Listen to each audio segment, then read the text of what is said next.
আর বদ্বীপ হিসাবে আমরা উদাহরণ হিসাবে বলেছিলাম গঙ্গা ব্রহ্মপুত্র নদীর বদ্বীপ হলো পৃথিবীর বৃহত্তম বদ্বীপ। এটা কি ধনুকাকৃতির বদ্বীপ। তাহলে নদীর সঞ্চয় কার্যের ফলে সৃষ্ট যে ভূমিরূপগুলো আছে সেই ভূমিরূপের উদাহরণ সহযোগে তোমাদের আরেকবার রিভিশন করিয়ে দিলাম। তাহলে পলল শঙ্কু পলল ব্যজনীর উদাহরণ হবে উত্তরাখণ্ডের ঋষিকেশের কাছে পলল শঙ্কু পলল ব্যজনী দেখা যাবে। নদীর আঁকাবাঁকা গতিপথ কোথায় হবে? নদীয়ার জলঙ্গি নদীতে দেখা যায়।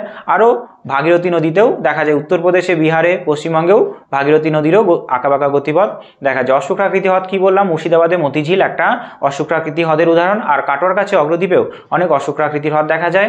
প্লাবনভূমি প্রত্যেকটা নদীতেই দেখা যাবে, নদীর দুপাশে। আর খাড়ি কোথায় দেখা যাবে? খাড়ি দেখা যাবে সবথেকে পৃথিবীর সবথেকে বড় খাড়ি হলো ওব নদীর খাড়ি, সেটা কোথায় আছে? ওব রাশিয়াতে। আর ভারতের যদি নদী বলো, নর্মদা তাপ্তি হলো খাড়ির উদাহরণ, সেখানে কোনো বদ্বীপ তৈরি হয়নি, তাই খাড়ি তৈরি হয়েছে। খাড়ি মানে ফানেলাকৃতি নদী মোহনা। আর গঙ্গা নদীর বদ্বীপ, গঙ্গা ব্রহ্মপুত্র নদীর বদ্বীপ হলো পৃথিবীর বৃহত্তম নদী বদ্বীপ, সেটা কি ধনুক আকৃতির।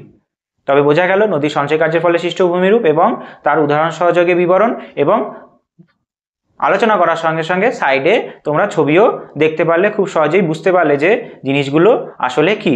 আর তোমাদের বলেছিলাম যে ভূমিরূপগুলো সহজে যদি মনে রাখতে হয় তোমাদের ইমাজিনেশন করতে হবে, চোখ বুজে ভূমিরূপগুলো কেমন দেখতে, কিভাবে